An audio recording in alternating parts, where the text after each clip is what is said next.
He who is persevering, gentle, and patient shuns the company of men of cruel conduct and does no injury to living creatures gains if he constantly lives in that manner by controlling his organs and by liberality heavenly bliss. Manusmriti, Hinduism. With profound humble gratitude and love to all venerated enlightened masters, we bow to the Almighty in soulful gratefulness for gifting us with their holy blessed presence. May all beings be awakened by their divine grace.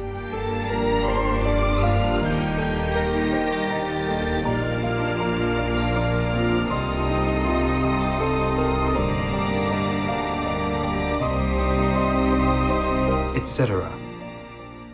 We now invite you to watch the first part of Supreme Master Ching Hai's message entitled The Story of Mahakasyapa, Vegan, Part 1 of 10 on Between Master and Disciples, given in English on July 14th, 2024.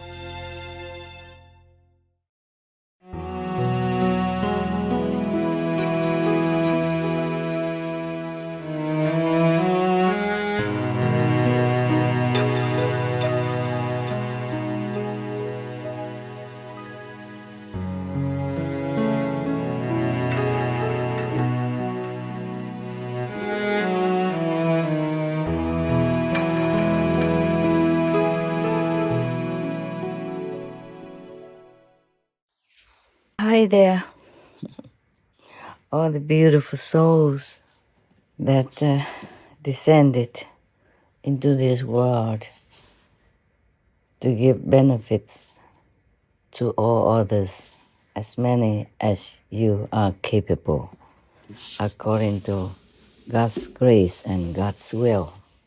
I'm glad you are in this world, and I love you for that.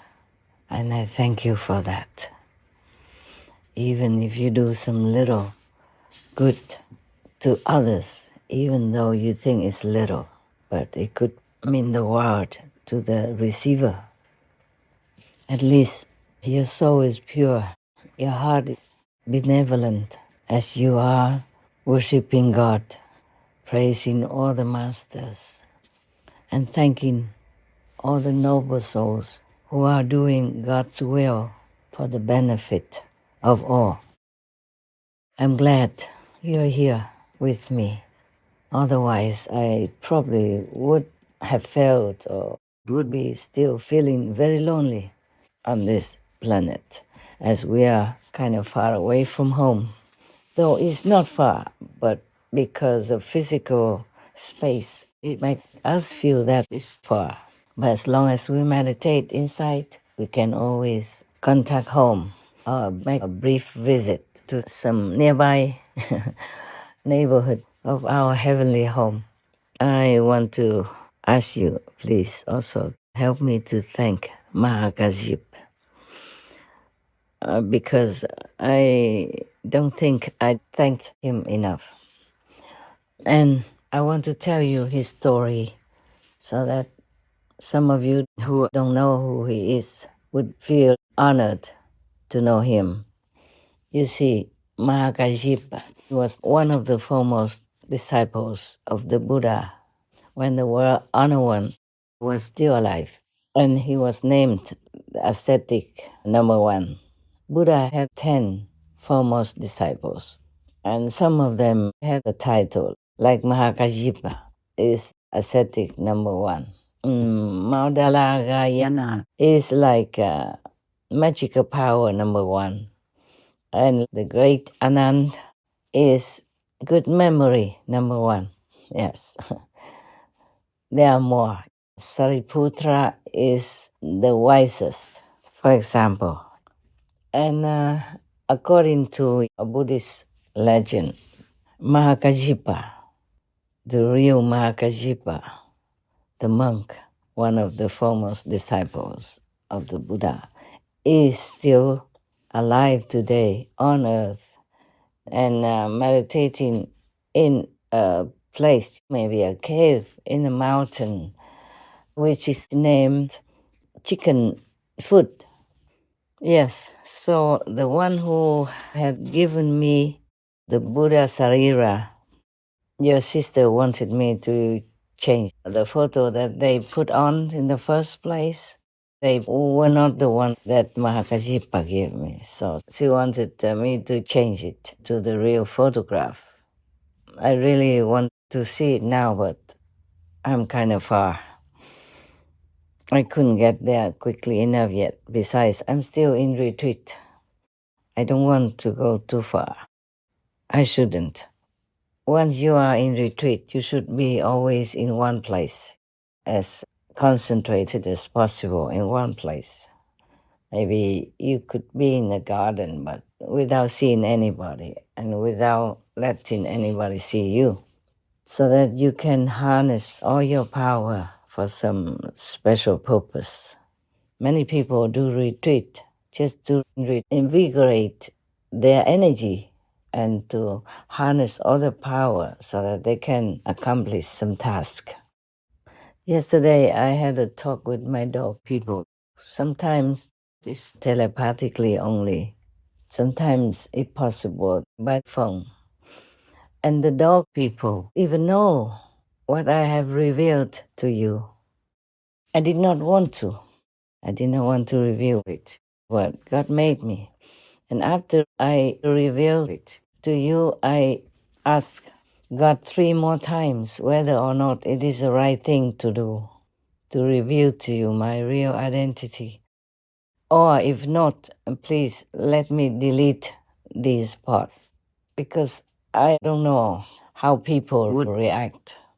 And I also don't know how to react to their reaction. Yes, I just do not feel very comfortable talking directly, honestly, and openly like that about what I am. In this physical world, I'm just like you, but I'm connected with my highest self, and that is a different thing. Otherwise, I couldn't have enough power supply to do my work, which is a lot, and very, very heavy work. I want to tell you about Mahakasyapa so that you know how great he is, even as a human, as a person. Not to talk about a saint. He really is a saint. He kept his discipline.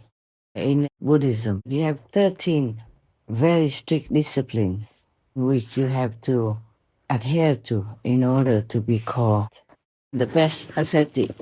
Like you cannot eat after noon, and you eat only one time a day. You have only 3 layers of monks' robes, and you have to collect the discarded cloth on the street, in the cemetery, or in the garbage area where people throw things away, to make your own clothes. You can't wear new clothes. You can't buy new clothes. You can't accept clothes newly made for you. You do it yourself. You pick up clothes everywhere, wherever you can, and sew them together, one piece at a time, to make into good warm clothing to cover yourself with dignity. That's all you can have. And you have a baking bowl for going for alms, yeah? And take care of yourself once a day. And nowadays, still there are Hinayana monks who do the same or similar, but then they eat anything at all. They don't restrict themselves to veganism, which is a compassionate diet. Because in the beginning, some people just came and were not used to the vegan diet, so the Buddha allowed them 3 kinds of permissible animal people meat, like those animal people from whose flesh you're eating, you don't hear their cry when they die. Or an animal person that you know it's not because of you that she is being killed. Or the animal people who die naturally, or by accident or old age, somewhere in the forest or on the street, then you can eat them. But later on, the Buddha said, you should not eat that anymore. And he emphasized that whoever eats animal people meat is not his disciple. And whoever eats meat, he is not that person's teacher as well. At that time, Arya, or sage Mahamati, or great wisdom Bodhisattva Mahasattva, said to the Buddha, Bhagavan, or world-honored one, I see that in all worlds the wandering and births and deaths, the enlaced animosities, and the falling into evil paths are all caused by meat-eating and cyclical killing. Those behaviors increase greed and anger, and make living beings unable to escape from suffering. That is truly very painful.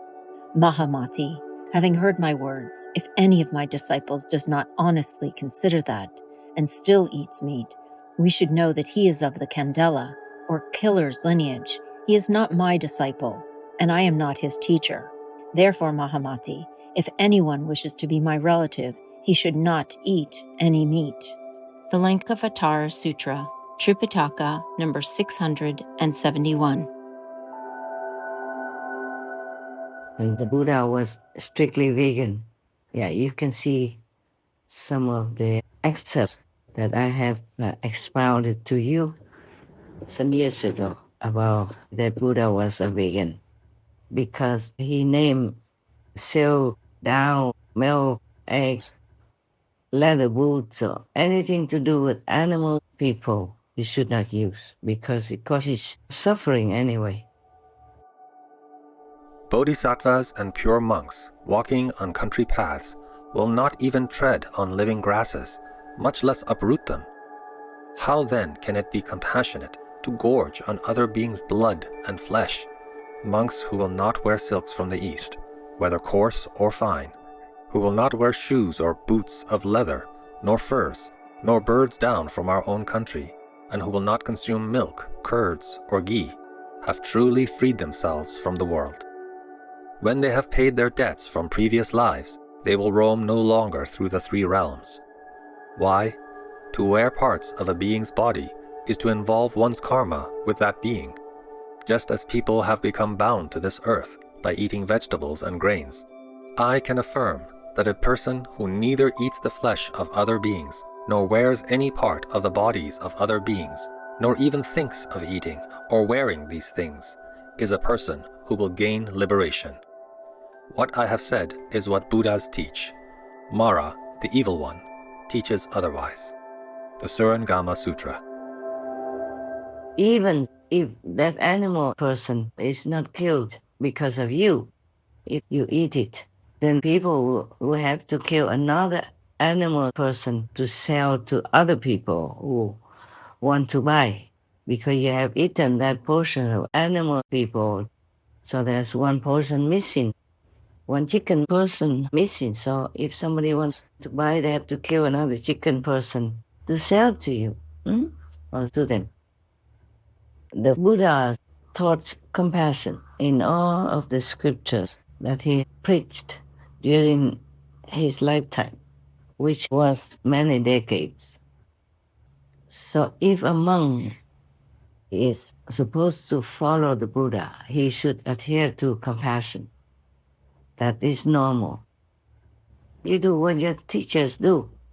Besides, it is, should not do things. You should not kill others to sustain your life. Just like you wouldn't want to be killed to sustain other beings' life. You wouldn't be willing to be killed so that a tiger can be filled, huh? No. So similarly, a chicken, a cow, a pig, a goat person would not want to be killed to sustain your life, to fill your stomach.